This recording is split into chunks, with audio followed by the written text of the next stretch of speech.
Miss Whitney, if I could speak to you all about a subject that's near and dear to my heart. Money, specifically coins, which I've been collecting for as long as I can remember.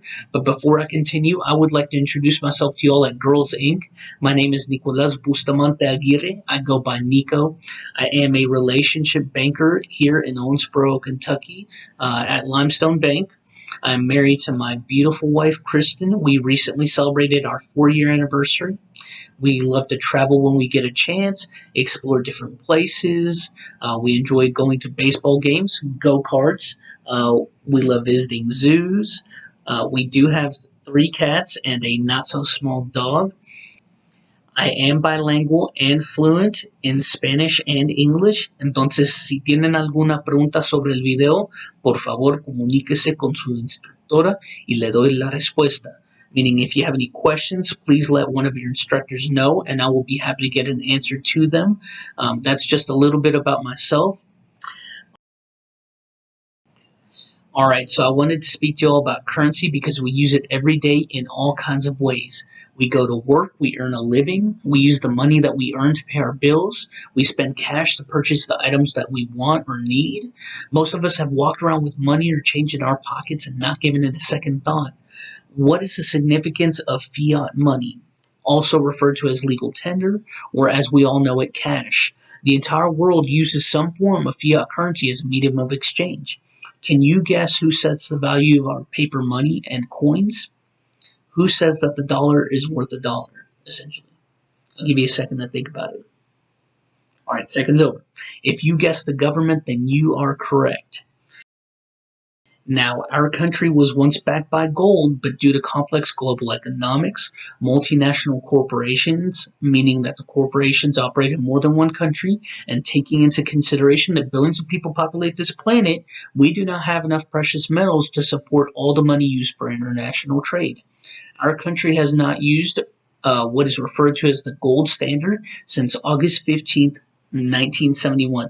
That means for almost 49 years now, our country has operated on the basis of faith that the currency that we use holds its value because the government has set a standard for it. As a matter of fact, currency systems in most countries operate in the same manner as the United States. This may be a bit of new information for you, and hopefully it gets you thinking. If you have any questions, that's great. Asking questions is a great way to learn. We are now moving on to coins, which is my favorite. I wanted to talk to you a bit about my coin collection here at the end, which started with this 1944 West Point Mercury dime that my brother found. He brought it to me, and that's where it all started. I am picturing it right here. Look at that. It's beautiful. I don't know if you'll have any sort of collection, but we have always been drawn to collecting. My brother and I have collected Pokemon cards, Yu-Gi-Oh cards, pencils, erasers, stickers, stamps, all kinds of sports cards, comic books, and my brother even had a rock collection for a small period of time until he realized that he couldn't carry around his boulders with him. My favorite has always been my coin collection. There's so much that goes into it. You can collect coins for their numismatic value, the aesthetic value of the coin, meaning the way that it looks, the composition, meaning the metals that the coin is made of, the face value of the coin, and even the history of the coin. Can you imagine who may have held this penny that I'm picturing here? It's a penny from the 1800s. How many hands has this coin passed through? How many historic things have happened since this coin was created? There are even special reasons why coins are created. Take, for example, the busts of our past presidents, which the bust is kind of like a shoulders-up type view.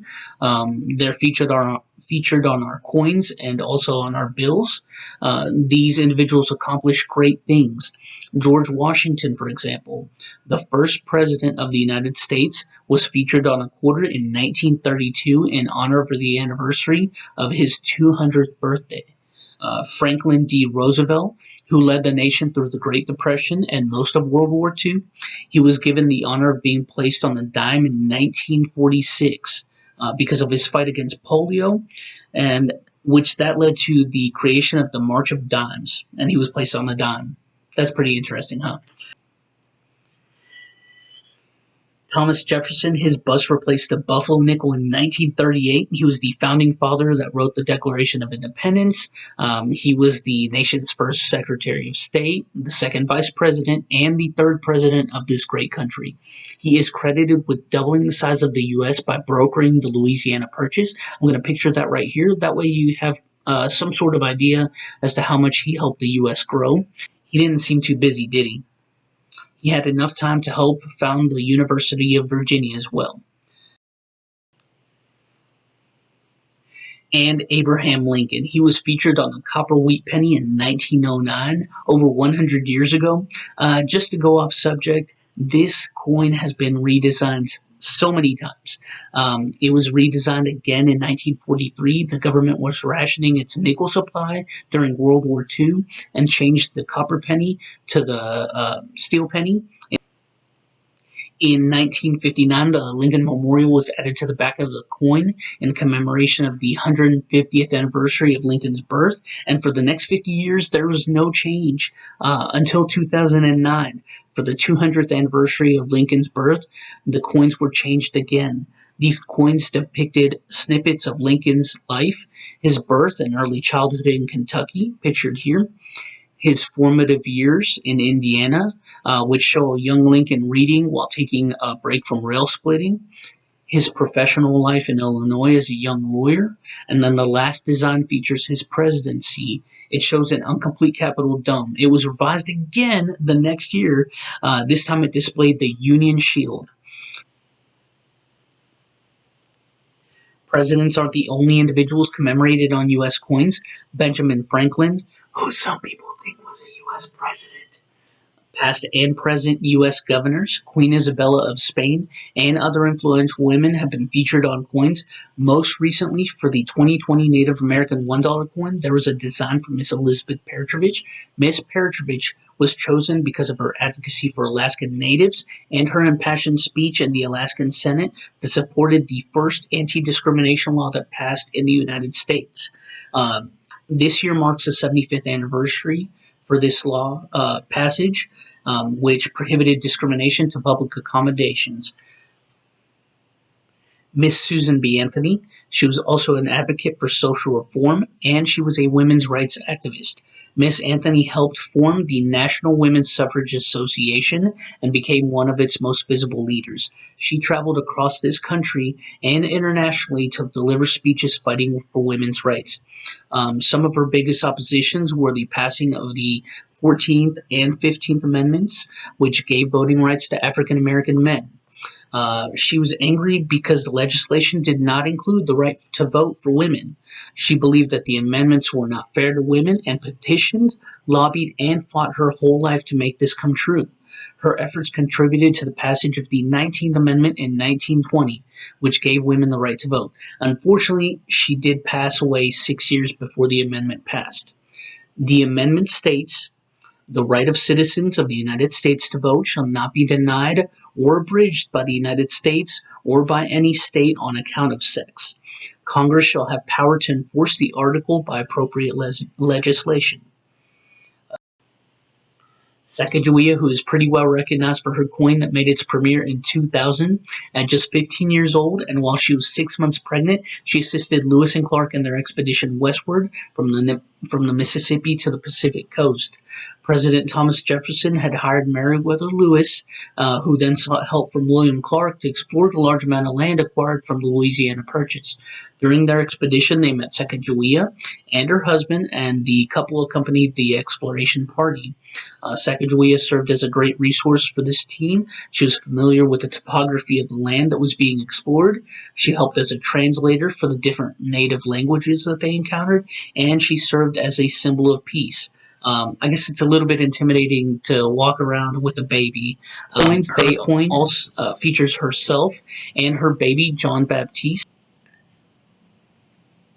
That's a lot to learn for today, but before I let you go, I want to leave you with one more thing, the different parts of a coin.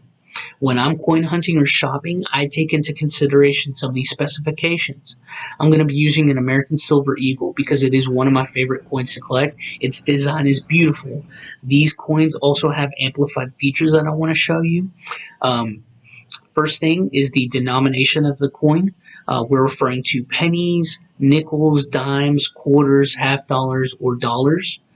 This coin does not have a denomination attached to it, but it does have a value. Since it is backed by the U.S. government, it does have a value of $1. The composition of a coin, that means the metal plating and its consistency. This equal is 0.999 silver. It does say fine silver on there. It's just beautiful. There are actually machines that read the composition of the coin and help weed out fakes. The next thing is the weight. This equal weighs 1 troy ounce. The weight is a good way to determine if a bullion or a cube is legitimate and not counterfeit. The diameter of the coin, this can show whether somebody has shaved off precious metals or altered it in any way. And then there's the thickness of the coin, same thing. If somebody's altered the coin, it may not be the same thickness. Have you ever seen a flattened penny like it's been run over a million times? That penny does not look like a normal penny, so you would know that it's altered. I hope you've enjoyed this video. Thank you all for sticking around until the end. I do have a surprise for you. I'm going to be doing a giveaway. I'm going to be giving Miss Whitney or someone at Girls Inc. an assortment of not-so-common coins. They're pretty cool. And a silver certificate dollar. In order to enter the drawing for this giveaway, I'd like for you all to send a message to Girls Inc. I was advised that you can call, message, or email.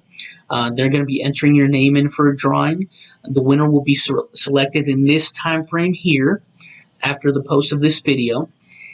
If you have any questions, please let your instructors know, and I'd be happy to answer them. You can always find great information at usmint.gov. It's full of learning resources. And also, if you'd like to learn more about influential women, you can visit womenshistory.org. Thank you all, and be safe. And I'm going to be going over my collection real quick.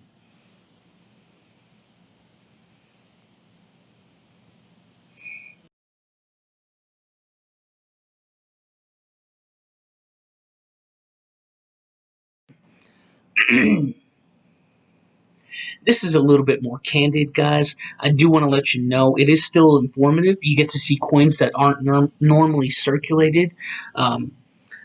I do want to let you know as well that I do this for fun.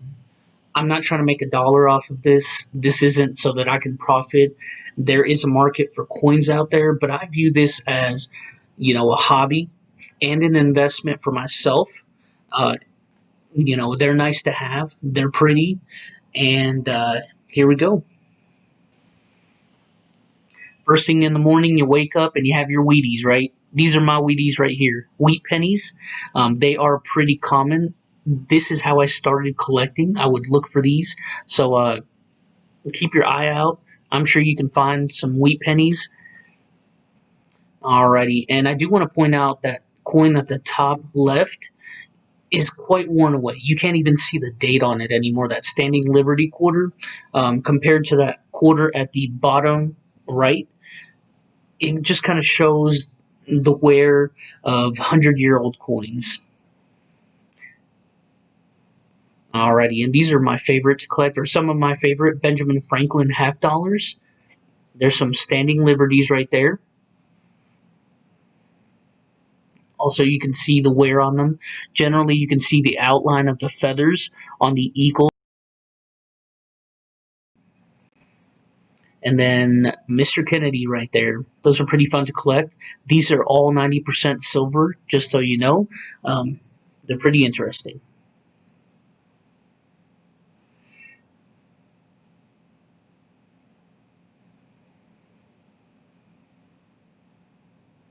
Here are a few of my war nickels. These actually have a bit of silver in them. During World War II, the nickel in the coins was being saved up, just kind of like the pennies that we talked about earlier. The mint mark is actually located above the Monticello building, if you can see it. And here's an assortment of dimes. There's a barber dime at the bottom left. You can see kind of the grade of the coin, how it's been worn away over time. Those mercury dimes, the lines are not as distinct.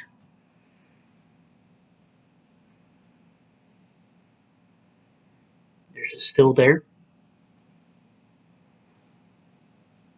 All right, and a silver eagle right there pictured. And there's a few maple leaves. Those are the Canadian bullion. And then at the bottom left, there's an Australian bullion. Queen Elizabeth is actually quite popular on coins. And there are a few of my coins that we went over. At the top left, you'll see a few silver bars. I don't know if you can zoom in on that.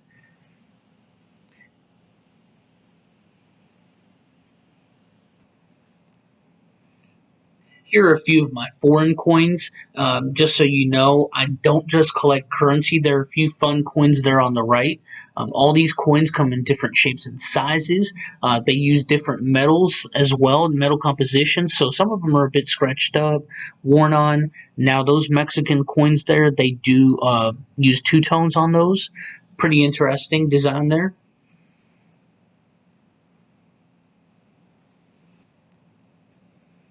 I want to thank you all again for your time. If you intend on collecting, I do advise you please research these things. There's so many coins in the world. There's so much currency. Be informed. That's the only thing that I can stress. Be informed. Have a great day. Wear your mask. See ya.